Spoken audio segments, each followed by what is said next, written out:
Cumprimento o doutor Siddhartha, na pessoa dele, todas as pessoas aqui do INSS, o Leonardo também.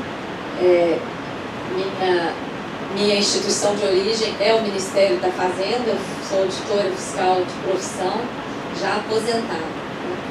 Preparei uma apresentação para vocês, eu vou ter que passar um pouco mais rápido. Nós somos extremamente críticos, nós da Auditoria Cidadã. Tem passador? Não. Nós somos extremamente críticos a essa proposta de reforma e a gente sempre começa as nossas palestras explicando o funcionamento do que a gente chama de sistema da dívida, porque toda essa reforma da Previdência, as privatizações, a reforma trabalhista, a PEC do teto que a gente teve no final de 2016, todas essas medidas, elas têm como justificativa a crise.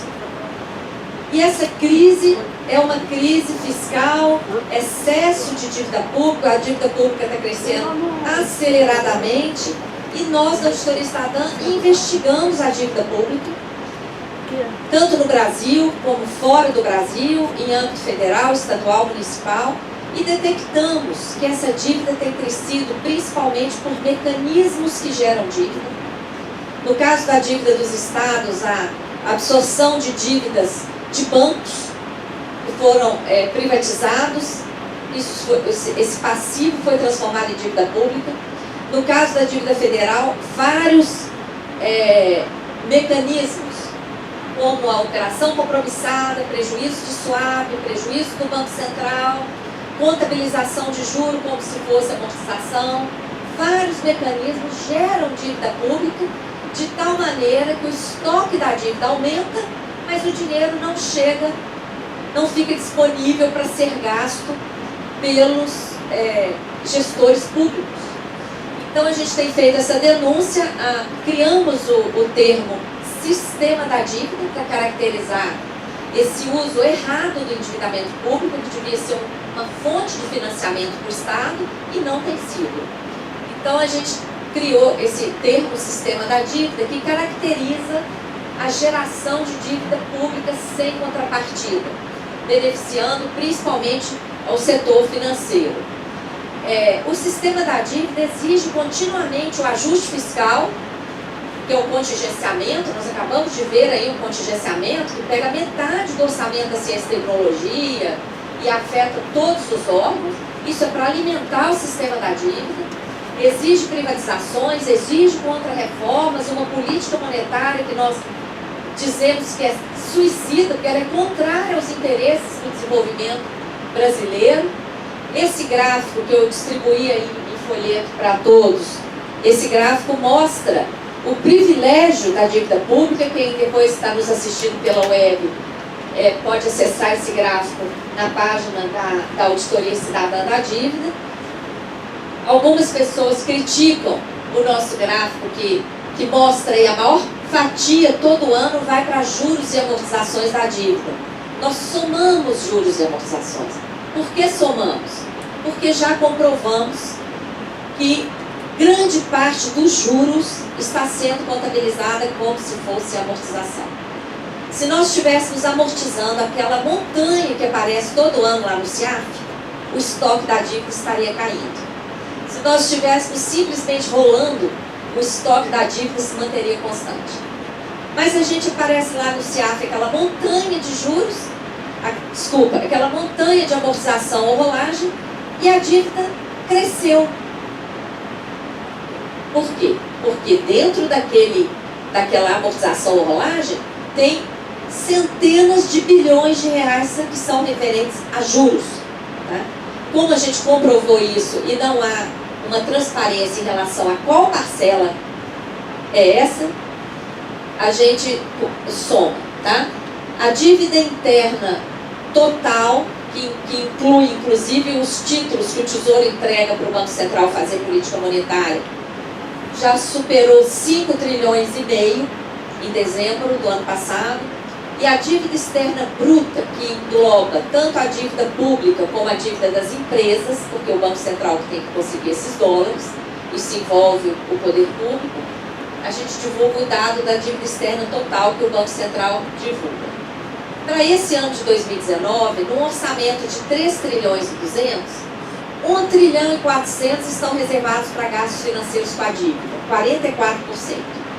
Os servidores públicos, que são colocados como os vilões do gasto público, 350 bilhões, ou seja, 1/4 do que vai se gastar com a dívida pública vai ser gasto com servidores públicos ativos e aposentados. Com toda a previdência social aqui do INSS, 625 bilhões, menos da metade do que vai se gastar com gasto financeiro. Eu deixo vários links, porque eu estou tendo que correr, não dá tempo de explicar tudo.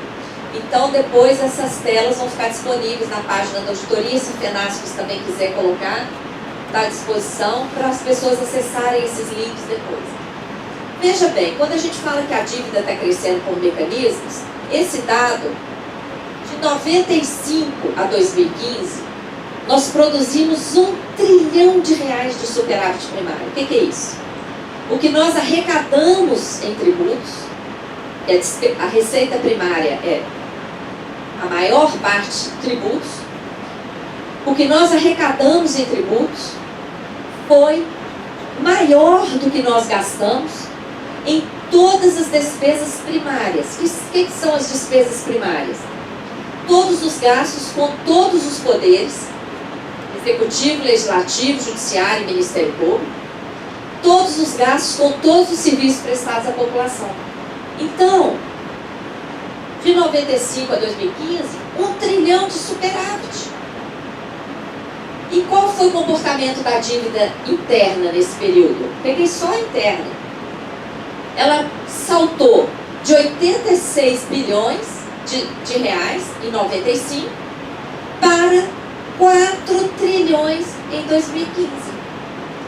Então, ao contrário, não é do que sai na grande mídia, que essa dívida, ela financiou a gastança nos benefícios sociais, a gastança com servidores públicos, com os privilégios de aposentar. Não! A dívida cresceu por causa dos mecanismos que geram dívida. Tá? Nós temos advogado que essa crise que nós estamos vivendo, que está justificativa para desmontar a Seguridade Social, para fazer reforma trabalhista, para privatizar o patrimônio público e etc., ela foi uma crise fabricada pela política monetária do Banco Central. Eu pego os dados de 2015. O que o Banco Central fez? A partir de 2013, em todas as reuniões do Copom, foi subindo a taxa de juros. A taxa de juros lá em 2013 estava em 7%. Subiu para 7%. Todas as reuniões foi subindo. Chegou a 8, chegou a 9, 10, 11, 12, 13, 14. Foi parar em 14,25% a taxa básica, a Selic. E permaneceu em 14,25% mais de um ano, enquanto o mundo inteiro estava praticando taxa zero negativa. Junto com isso, o Banco Central foi aceitando quantidades crescentes de depósito voluntário dos bancos, tá? Abusando da operação compromissada, porque a operação compromissada é outra coisa, é para controlar ataques especulativos, liquidez descontrolada. O Banco Central aceitou depósitos voluntários e entregou título da dívida pública para os bancos, em troca desse depósito voluntário, e passou a remunerar isso de forma cumulativa diariamente. Não há economia que aguente um negócio desse. Primeiro, essa operação gera escassez de moeda no mercado, porque com aquela taxa de juros abusiva, o que os bancos preferiram?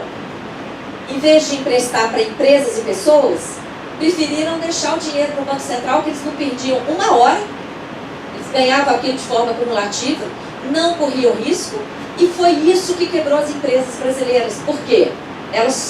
Empresa, principalmente indústria, precisa de capital de giro, chegava no banco para pegar o empréstimo, para capital de giro, para investir, etc. Juro de mercado abusivo. Por quê? Porque o dinheiro estava lá, sendo remunerado pelo Banco Central.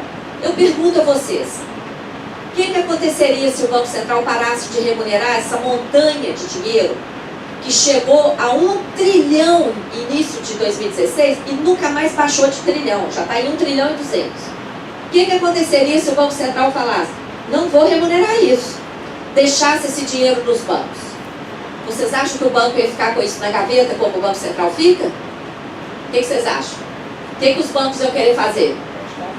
Emprestar. Mas para emprestar, o que eles teriam que fazer? Baixar o juro. Nossa economia irrigada com 1 trilhão a juro baixo, adeus crise. Correto?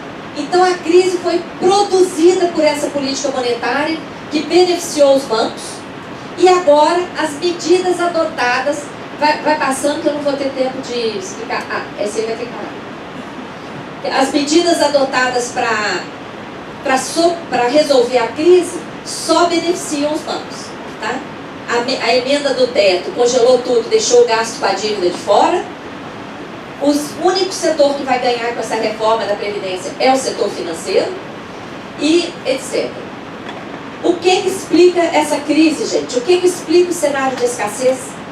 Nós temos hoje, no Caixa do Tesouro Nacional, aliás, hoje não, esses dados são de 31 de dezembro, 1 trilhão 270 bilhões no Caixa Único do Tesouro. Dinheiro decorrente de excesso de arrecadação, que não é gasto por causa da emenda do teto, e dinheiro de excesso de títulos que são emitidos para formar colchão de liquidez. 1 trilhão 270, quase 20% do PIB parados lá, e os estados em inanição, o país em inanição, entregando patrimônio, etc. 1 trilhão 130 no caixa do Banco Central, remunerando a sobra de caixa dos bancos, e mais 1,5 trilhão em reservas internacionais, paradas, e não rendem quase nada ao Brasil. Somando isso aí, são 4 trilhões líquidos, passa por favor, quase 4 trilhões líquidos. O que provocou essa crise? Nós não tivemos aqui nenhum dos fatores que provocam crise na economia. Não tivemos quebra de bancos, que foi o que provocou a crise nos Estados Unidos. Não tivemos adoecimento da população. Não tivemos quebra de safra. Não tivemos guerra. Essa crise foi produzida. Foi produzida para justificar esse avanço, pode passar, sobre os direitos sociais. Essa crise jogou indústrias na falência, todos os tipos de empresa, milhões e milhões de desempregados, derrubou o PIB desse gigante Brasil em mais de 7% em 2 anos. Em 2 anos o nosso PIB caiu mais de 7%, ao mesmo tempo que o PIB encolheu, que tudo isso aconteceu. Olha o lucro dos bancos. Em 2015, o lucro dos bancos foi 96 bilhões, enquanto toda a economia estava quebrada e o PIB caindo. E eles ainda fizeram uma reserva, uma provisão de 187 bilhões, que é uma coisa que reduz o lucro. Somando esses dois, o lucro deles foi de 300 bilhões em 1 ano. Isso dá 3 orçamentos da saúde anuais, são 3 orçamentos da educação. Isso é um escândalo. Banco não produz riqueza. É evidente que tem um mecanismo que está transferindo dinheiro público para os bancos. E esse mecanismo é o sistema da dívida. Fazendo uma análise sistêmica de tudo que eu falei até agora, o que provocou a crise foram as altíssimas taxas de juros, essa restrição da base monetária, os prejuízos do Banco Central decorrente de operações de swap absurdas, que infelizmente eu não vou ter tempo aqui de explicar, mas o Nery pode explicar, o colchão de liquidez exagerado, o prejuízo do Banco Central, e aí? A crise está sendo justificativa para as medidas restritivas, para a PEC do teto, para as contra-reformas, privatizações, o esquema fraudulento da securitização de crédito público que está entrando aqui no Brasil, é o mesmo esquema que atuou na Europa e quebrou a Grécia, e querem autonomia do Banco Central, para o Banco Central ficar livre para fazer essa política. Quando a gente coloca num gráfico, a gente vê direitinho que o gasto com o pessoal segue uma rampa suave. O gasto com a Previdência em 10 anos tem uma rampa um pouco mais íngreme, por causa que as ameaças de reforma, desde Temer, empurraram muita gente para aposentadoria precoce. Gente que não estava ainda animada a aposentar, correu para aposentar, para fugir de perda de direito. Agora, olha o gasto com a dívida. É um gasto que foge da regra. é o gasto que dá pulos. É ali que nós precisaríamos de uma reforma. Meu tempo já está esgotando. Eu só quero mostrar que o custo, ainda tem, o custo com essa operação, na verdade não é operação compromissada, com esses depósitos voluntários que estão abusando da operação compromissada, o custo disso em 10 anos foi 754 bilhões de reais. Esse valor de 754 bilhões está sem atualização monetária, é o valor histórico dos balanços do Banco Central há 10 anos. E aqui o representante do Ministério da Economia pode confirmar, esse valor é pago em dinheiro. Ele não é pago em rolagem de título, não. Ele sai do orçamento. Tá? Então é dinheiro que tinha que ter chegado na saúde, na educação, na melhoria dos benefícios dos miseráveis, e foi remunerar a sobra de caixa dos bancos de forma ilegal. Não tem previsão legal para isso. Nós denunciamos a desculpa do Banco Central em controlar a inflação, mas não tem base, porque em 2017 a inflação caiu, o IGP foi negativo, nós tivemos deflação, e o volume das compromissadas ultrapassou todos os recordes, chegou a quase 1 trilhão e 300. Quando nós denunciamos isso, sabe o que o Banco Central fez? Enviou para o Congresso o projeto de lei 9248 de 2017, vocês podem consultar, PL 9248 de 2017, que cria o depósito voluntário remunerado pelo Banco Central, que é o que já está sendo feito, abusando-se das operações compromissadas. Isso é um escândalo, tá? É um escândalo, aí tem explicações disso que eu acabei de falar, pode passar, não vai dar tempo de falar nisso, vai passando. O novo esquema fraudulento, passa, passa, pode passar, não vai dar tempo. Aí, o novo esquema fraudulento da securitização de créditos tem inúmeros materiais na página da Auditoria Cidadã. Algumas pessoas acham que isso não tem a ver com a reforma da Previdência? Tem. Olha o que esse esquema prevê. Ele prevê o desvio da arrecadação tributária, tá? Os contribuintes vão continuar pagando seus tributos à rede bancária e o recurso não vai chegar diretamente aos cofres públicos. Esse esquema cria um gargalo, uma tal de conta vinculada no meio do caminho. Inclusive, nós tivemos informação de que está sendo criado um setor no Banco do Brasil para fazer esse gargalo aí. E desse gargalo, dessas contas vinculadas, uma parte do recurso que não vai chegar ao orçamento vai vazar diretamente para investidores privilegiados. Esse esquema fere toda a legislação de finanças do país, que é estruturada com base no orçamento único. Todas as receitas têm que chegar no orçamento único e só podem sair com base na LOA, na lei orçamentária. O que acontece quando o recurso vaza antes de chegar ao orçamento? Pode jogar no lixo a lei orçamentária, a lei de responsabilidade fiscal, toda a legislação de finanças e orçamento do país. Tá? A gente vem denunciando isso, porque a legislação que trata desse esquema está toda cifrada para que ninguém entenda, mas nós tivemos acesso aos contratos na CPI da PBH Ativos em Belo Horizonte e pudemos comprovar, documentar, tanto com escrituras, contratos oficiais e documentação contábil, que o que acontece é isso, é o desvio no meio do caminho. Esse esquema cria uma empresa estatal, olha que escândalo. Estamos privatizando Eletrobras, Petrobras, até Casa da Moeda, tudo, Embraer já foi, né? E criando novas estatais para operar esquema fraudulento. Tá? E essa empresa emite papéis financeiros, esses papéis financeiros são vendidos ao mercado e é uma forma irregular de gerar dívida pública. E essa dívida pública está sendo paga por fora, com recursos arrecadados de contribuintes.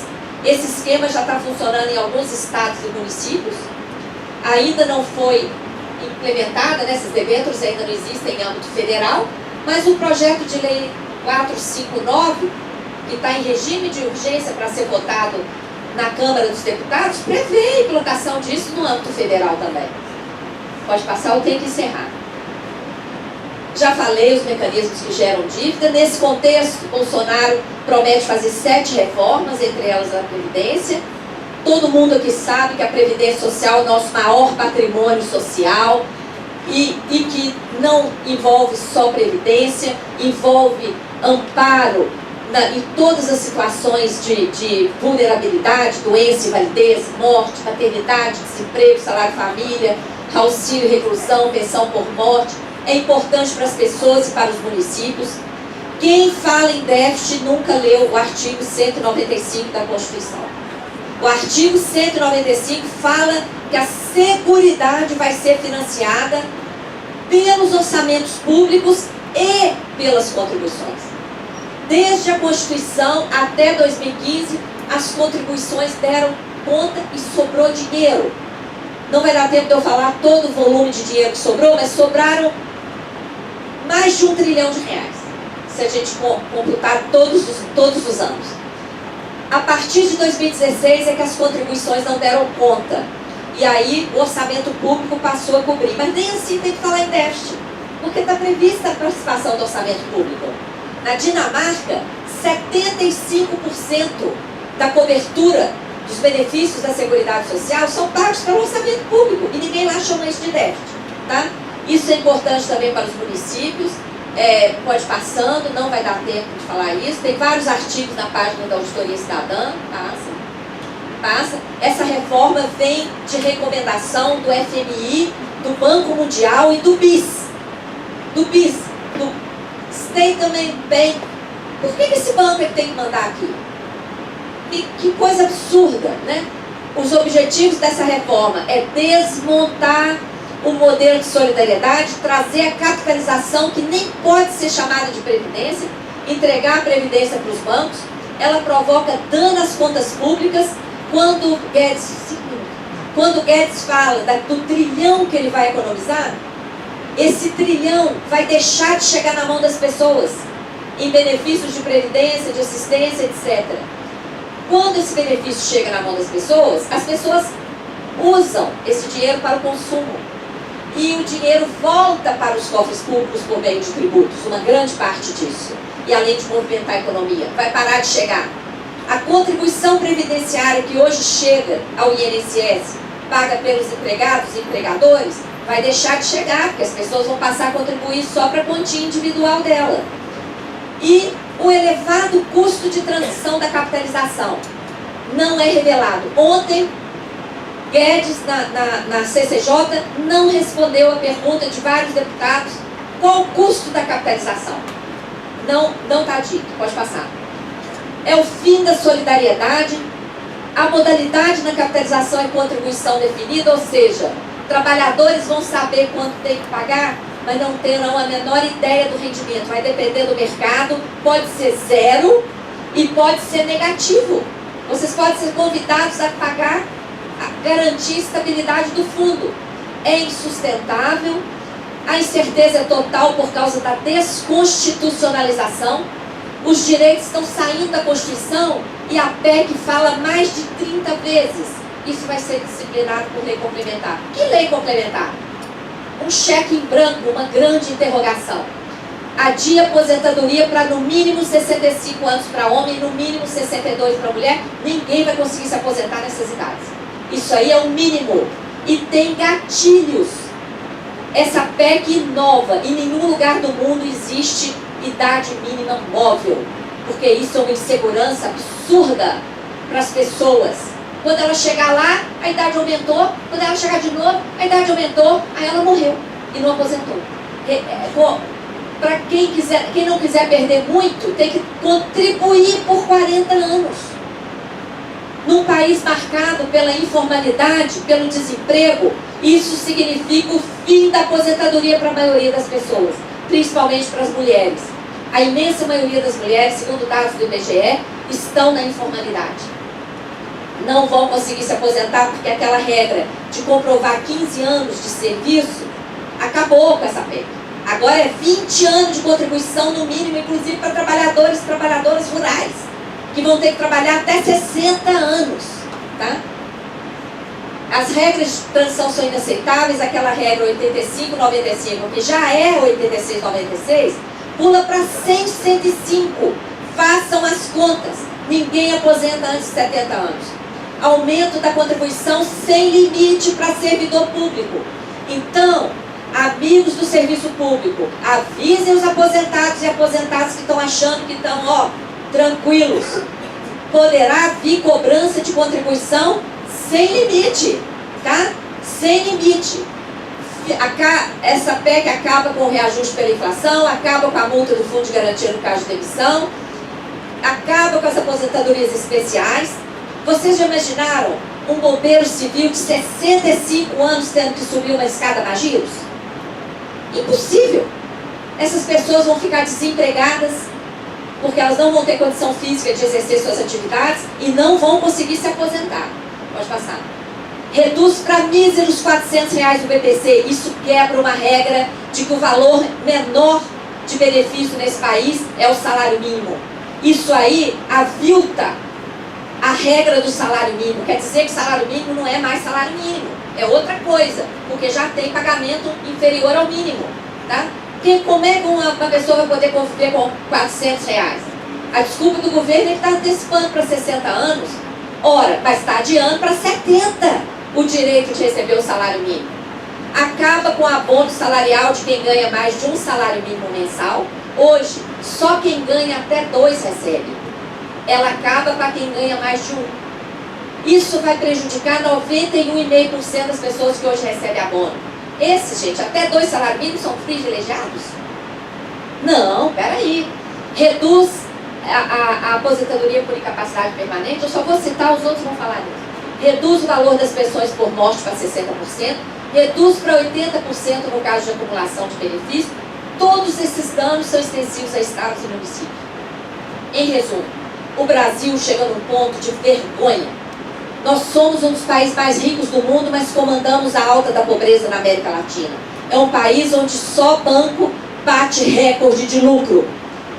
Somos a 9ª economia mundial, mas temos a pior distribuição de renda do mundo.